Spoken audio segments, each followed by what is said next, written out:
Hello everyone here, welcome back to Farming Simulator 22 on Lost Worlds. We're continuing with our sunflower harvest here that we started last episode here. We're now into the month of October. This is the last field of actual crop we need to harvest here.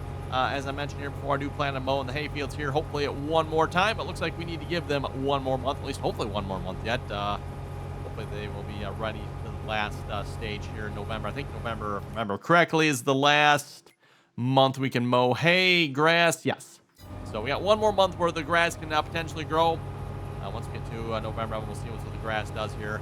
And like I said, hopefully we'll get that grass mowed here as well. Anyway, working on, I call this, I think this is field 3, I call this here.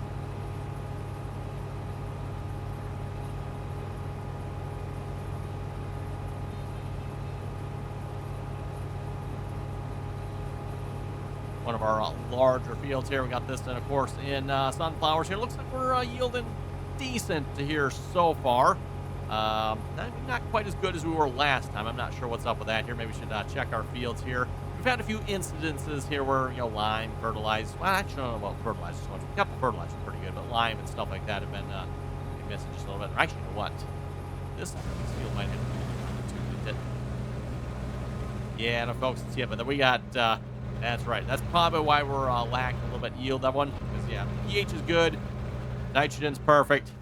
I mean, yeah, like, we're good on all this stuff, Evan.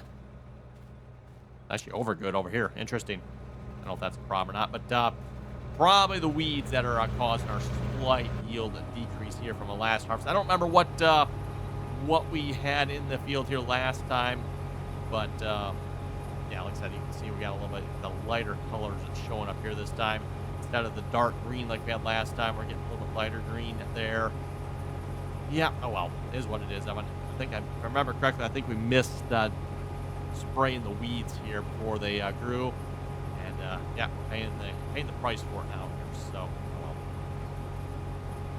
Yeah, like I said, I don't know what we had in the field here last time, but actually, I think it was soybeans, wasn't it? Pretty sure it was soybeans now that I think about it, everyone.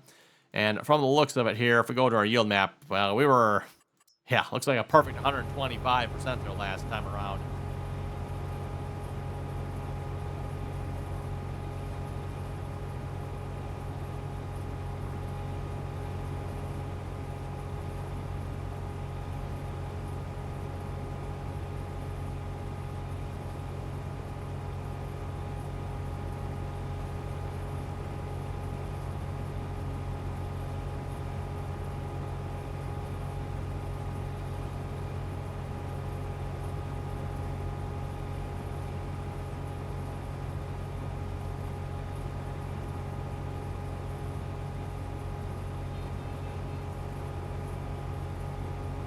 Working on our third headland here. I'm just, yeah, a lot of drive here. So we'll watch what I'm doing here. Obviously, no straight lines on this field here. Once we get the third headland done, I figure we'll start with some GPS, Evan, figure out what kind of line we can make work here.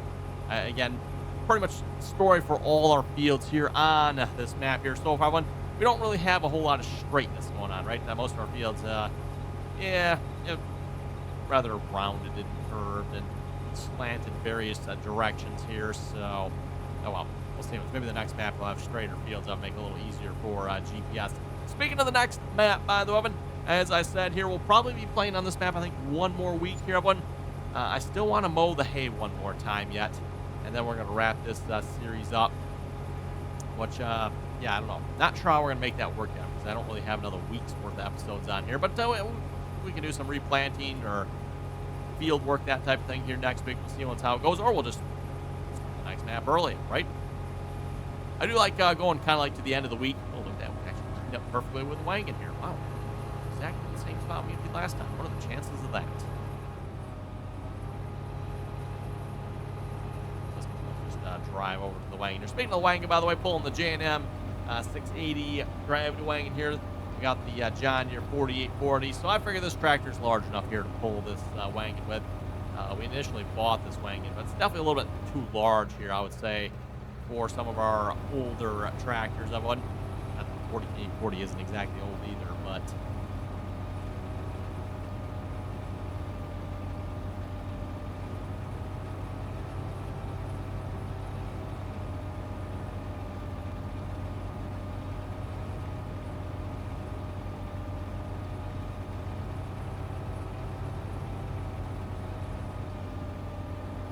not the fastest unloading on this combine here.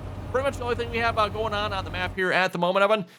Cows are doing pretty good. Whoa, they really went through the feed. I just happened to look at this stuff. Well, we had them full on feed here last, well, I guess it was last episode? Yeah, was the last episode or episode before? I forget now when we fed the cows here last. But 1 or 2 episodes ago, we had the cows fully fed. They were completely full. I think we've only skipped 1 month since then, I'm pretty sure. October, I think we were in September last time, right? Maybe it was August, because normally you can go a couple months here with this barn, but it looks like this year we might only be able to go 1 month, which is possible. We do have quite a few more cows here now, or at least calves anyway. We got male calves here, male Holsteins. Where's our female calves? There's males again. There's more males. Those are 2 months old. Should probably have some 3-month-old ones now, I would think, right? Yeah, there we go. There's some female ones that are 3 months old. I don't know. It's such a mess in that barn when it comes to cows. I don't know. They're all over the place. Kind of annoying. Oh, well. And I would presume over time, it's probably just going to get worse and worse here because, I mean, we've split them up into all these groups now. The biggest one looks like we got 9 females here that are 2 months old. Oh, we do have 11 there. There's 11 more there. Oh, there's a group of 10, but I don't know. Is that just going to keep getting worse? Because I don't know, folks. It's kind of annoying. Nice when you just see one group of cows, like, or maybe 2, 3, whatever it might be, right?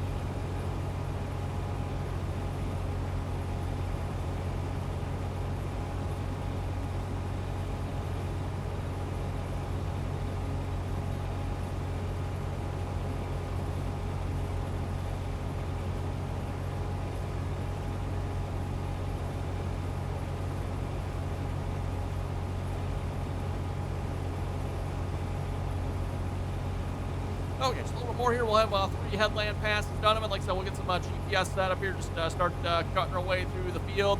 And of course, if you didn't see when we started here at last episode, we're running the old John Deere 6620 turbo combine here again.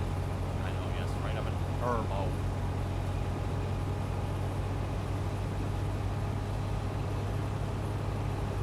And of course, the older combines are a little bit different here than the newer combines in their layout. The same kind of sort of basic thing as far as the grain system on the combine is concerned here.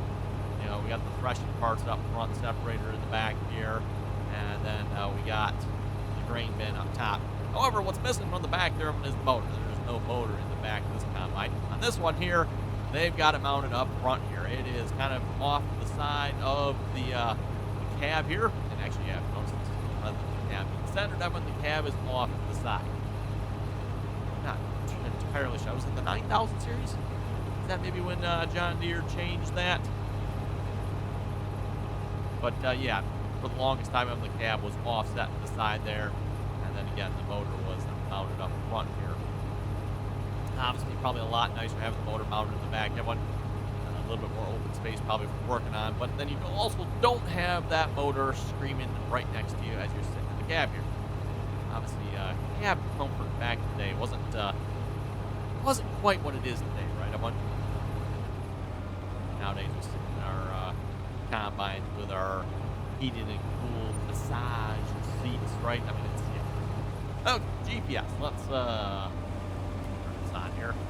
Also, some of this combine didn't have when it was initially released, right? There was no GPS on this combine. Now that, by the way, of course, isn't to say when you couldn't add GPS to this combine. I'm sure that's something that was definitely possible. You can pretty much add GPS to any tractor. I think really the only probably caveat is that it needs to have power steering. If it doesn't have power steering, then it might be a little bit harder to add GPS to it. And of course, that can work in a couple of different ways.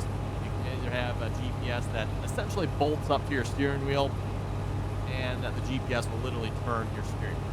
Or you can also have a GPS that connects directly to your hydraulics that controls your power steering, and will control it that way. That's probably the better way of doing it, to be honest. But both ways, either way it works, and like I said, both of them still kind of require some sort of power steering, right? But, you go back to your older tractors. just like with the turbo on here. So, ooh, turbo, right? Well, back in the day, they put power steering on that thing. Actually, one of our tractors, speaking of power steering, the John Deere A's maybe have it, or somewhere. I know I have a couple tractors that actually like have power steering on them, right? Like, whoa, that was a brand new feature back in the day, right?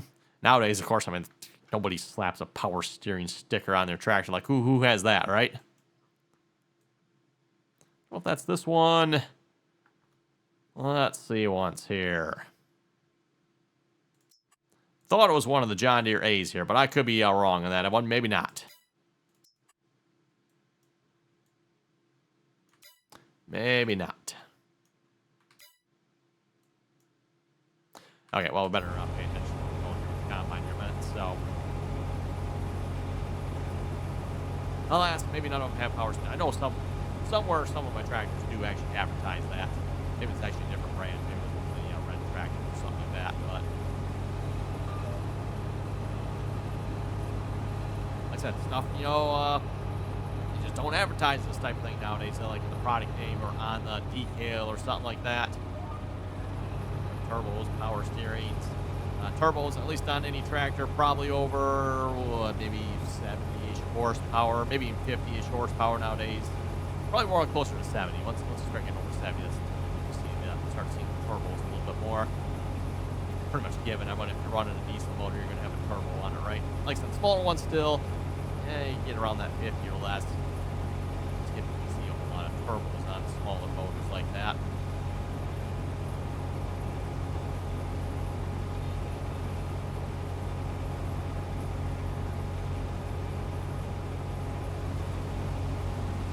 Rather interesting too, I think, with this particular combine up with the exhaust coming up right through the grain tank here. That's kind of interesting. Of course, the air intake is right next to it here.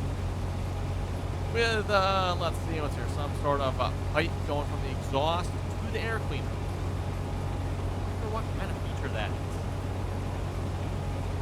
Exhaust gas recirculation system or something. I don't know. That's just my guess. I wouldn't, but not particularly sure in this exact case. Get a little older combine, I'd be surprised. And exhaust gas recirculation already done. In which case they should be severely ashamed of themselves. Exhaust gas recirculation, or EGR as it's known as. Yeah. How do we put this up politely? I don't know that there is really any polite way of talking about EGR. EGR and mental handicap kind of go hand in hand.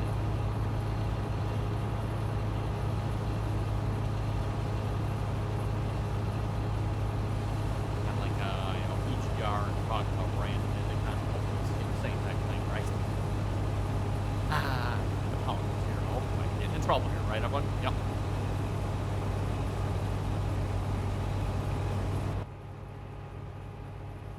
Kind of slow up the hill here. I think we need a little bit more horsepower. We are running a 8-row head here on this combine.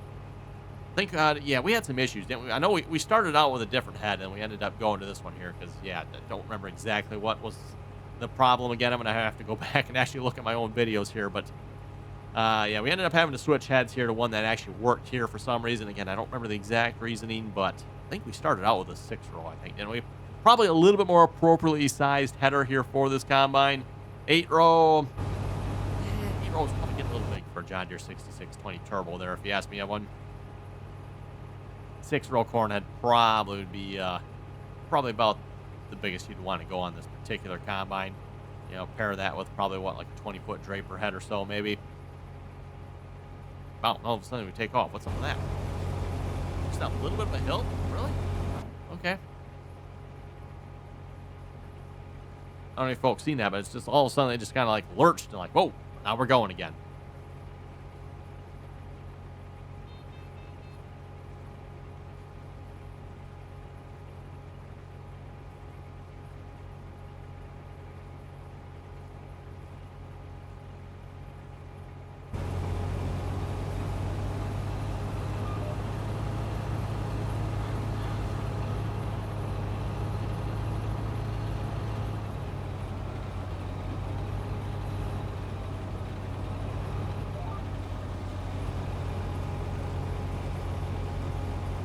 finish off this little piece here, and then we'll start obviously on the bigger section here, working our way across, just take a straight line of it, and then trying to work with it here, right? So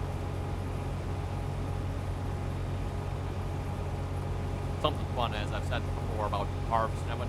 You do all the work throughout the year growing your crops. You know, maybe you kind of sort of forget to spray for weeds, oops, but you still get to harvest here, and you know, looks like we're still looking at a pretty good yield here yet. Again, I don't know that we'll necessarily ever get to the point of actually selling the particular crops we're harvesting here at the moment. Maybe we should just straight up sell them. I think the sell point is just below the field here, isn't it? No, okay, maybe not quite. It's actually way over here. Okay. A little further away than I thought it was, but I don't know, still, maybe we'll just straight up sell them. Speaking of straight up selling, maybe we could just sell some silage here as well. How much do we have in our fermenter here? 2. Oh, it's actually already selling. Okay, that's fine. But where's the silage? Forgot about that. That's right. I mean, that fermenter just straight up sells. I like that feature. So I think... isn't there a penalty for that, if I remember correctly? I believe there's a penalty for using, like, the sell feature. Like, I would be better off like, grabbing, like, a hired worker and just selling that way, or just selling myself, right? Still have 1,000 yards of chaff in here. If you remember when we almost filled this up, in fact, if we probably hadn't been fast forwarded any time or anything, we probably would have filled it up here, I think. That corn, of course, all came from what I call field 4 back here. Again, I got my fields named 1, 2, 3, 4, 5, and 6. The grass field here being number 6. So we are full again. Let's see, one more unload, I think. I think this will about fill this gravity wagon up, if I'm not mistaken. I think we got 3 loads in here so far.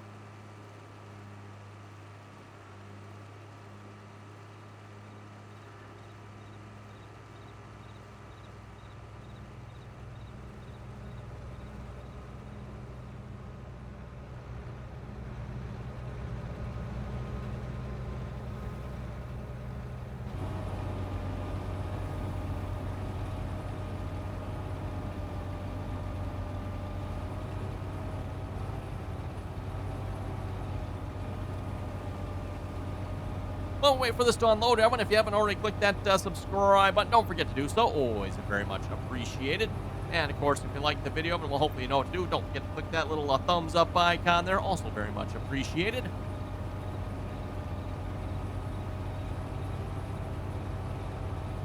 Don't forget, too, if you'd like to join us in on our RDAllen multiplayer servers, you can find the RDAllen multiplayer server information down below in the description there. Again, anyone is welcome to join as long as you can play nicely and follow the rules. And if you'd like to catch some of the multiplayer content, maybe you don't want to join, you just want to watch, well, we typically live stream that over on Twitch, RDAllen on Twitch, if you want to catch the live streams there of the multiplayer content. And we're going to control this on a hard work here while we go unload the gravity wagon, keep the combine moving here that way.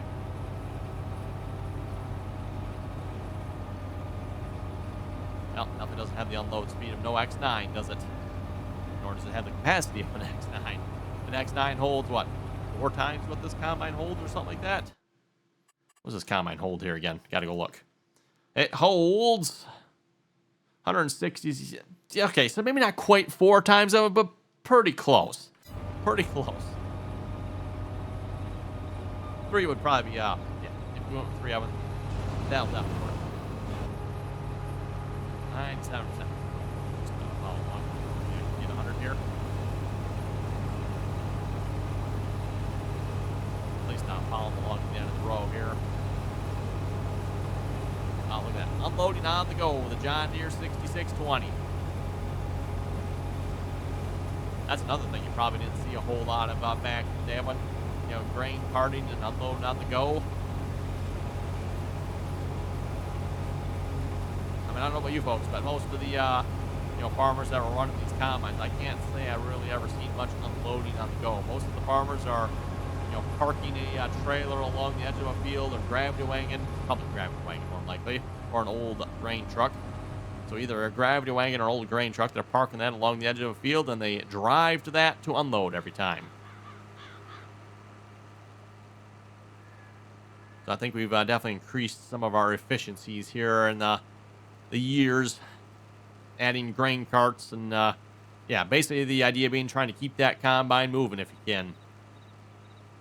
One of the reasons why you also have to have nicer cabs and massage seats and heated and cooled and all that stuff. It's kind of nice, right?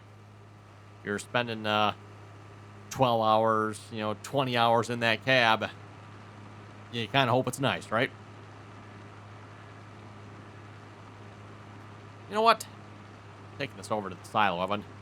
Just take it down to the sell point. Like I said, we're never going to spend the money from this. Well, we're never going to sell the crop if I put it in there. Because, again, I plan on wrapping up here once we're done mowing the grass here the next time around.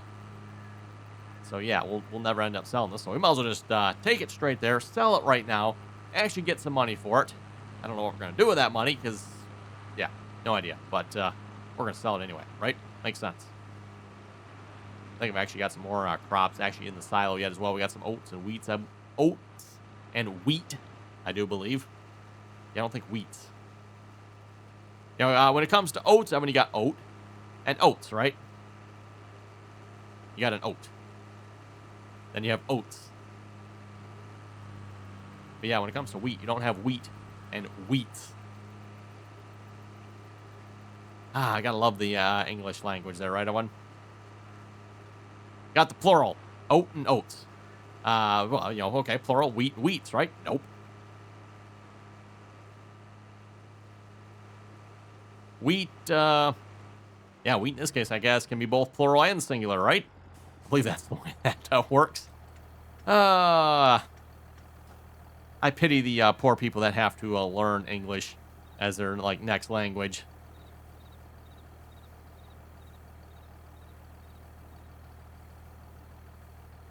I definitely would not want to learn it if I didn't have to, that's for sure.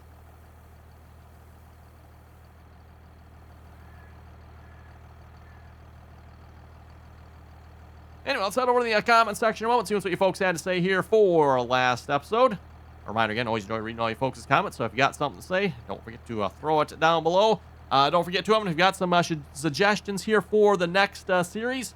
Again, I do tentatively have a map picked out, but you folks are welcome to suggest maps as well. So with that, let's head over to the comments here, see what you folks had to say. Norton was saying that chopping corn is kind of a long process, especially if you use a toe-behind chopper. That's me adding that last part in there, but yes. Chopping corn is kind of a long process, especially the way we were doing it. There were definitely some quicker ways of doing that, utilizing hired workers and that type of thing. But, sometimes that's not always, just because it's the fastest way. Doesn't mean it's the right, well, maybe the right way, but whatever way you want to do it so you can have fun, right? That's what it's about with this game, Evan. No, this isn't our field, so we're going to just drive straight through it. Speaking of hayfield, there's a hayfield that's ready to mow right here. So it's not technically a hayfield, I don't think. It's just there's hay there. Not entirely sure how that works when you have a field that... So, again, I'm like, this does not actually count as a field over here. Like, I can't go with the tractor and, find a field boundary because it's not actually a field, if that makes sense. But yet the mod author, the map author, actually has hay on there, so...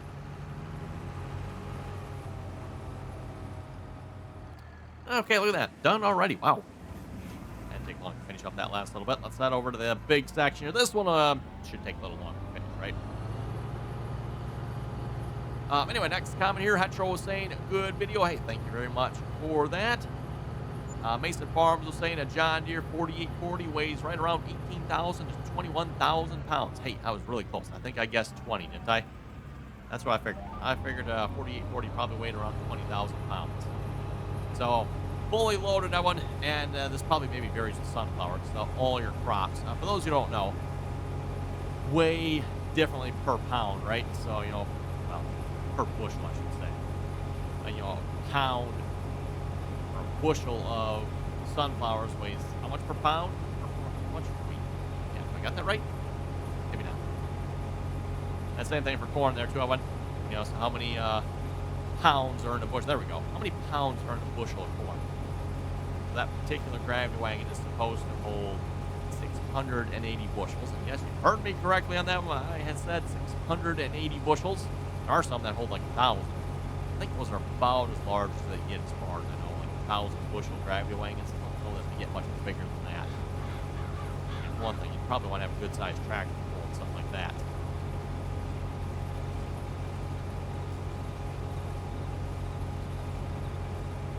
So yeah, this John Deere 20,000 pounds gravity wagon. Some are probably right around the 50,000 mark there.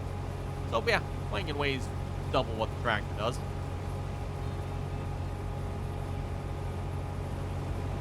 Nothing scary about that at all, right? Better keep it under control, otherwise that gravity wagon is definitely going to control you, and it probably will not be a good thing.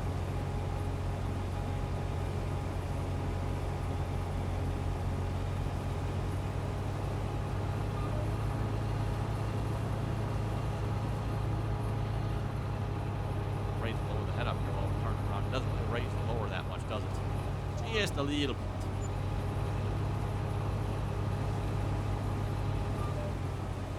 Oh, come on. I'll have to say this version of GPS does not do a very good job of lining up quickly with the line. You pretty much have to be fairly accurate before you start the auto steering.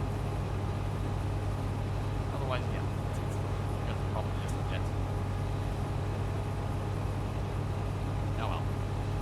Don't think there's any worth crying about it because the old version of GPS, don't think we'll ever see that one again, unfortunately. So for those of you who ever play Farming Simulator 17 or the older versions, well, you got yourself a good GPS there. Not that this one isn't good either, but maybe just not as good. Christopher was saying, good video, keep it up. Thank you very much for that.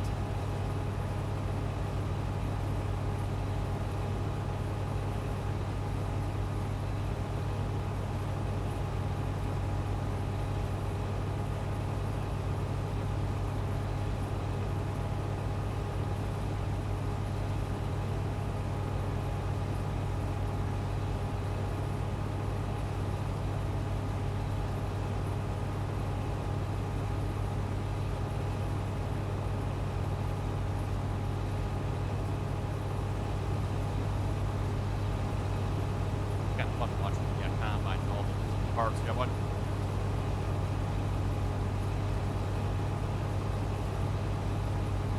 bunch of gears and pulleys and belts going on this side here. Got, I always call it the shaker table. I'm not sure if that's actually technically important or not. Yeah, you got your shaker table on the back there. You can actually see the blower going inside of there.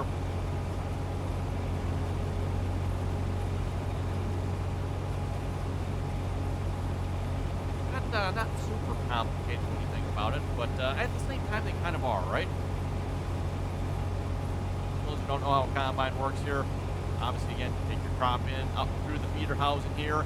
Once inside the feeder housing, you get to the threshing part of the combine, which I'm actually not sure in the particular 6620 turbo here, how that all works with the threshing on here. Once you get to the thresher portion of the combine, then you also you go to the separating part of the combine. Separating, of course, is where we separate the wheat from chaff, right? That's usually the example that's given. The blower here helps blow that chaff out. Of course, you got to have all this stuff set correctly, right? You got your blower set limit too high, you have to blow the grain out the back. You have it set high enough, well, then you're probably getting that extra material in your tank you don't want. Or possibly can even go the other way sometimes too. When you're not blowing enough, sometimes you get that material actually will help pull and suppress that grain down. And rather than blowing it out the back, you'll just let it fall out the back. So yeah, lots and lots of little things that comes down with this stuff. Like I said, kind of a simple machine in some ways, but also very complex in other ways. Speaking of simple, it's simply time to wrap it up here in this episode. So with that, you folks have any comments and or questions, be sure to leave them down below. And as always, everyone, thanks for watching. Until next time.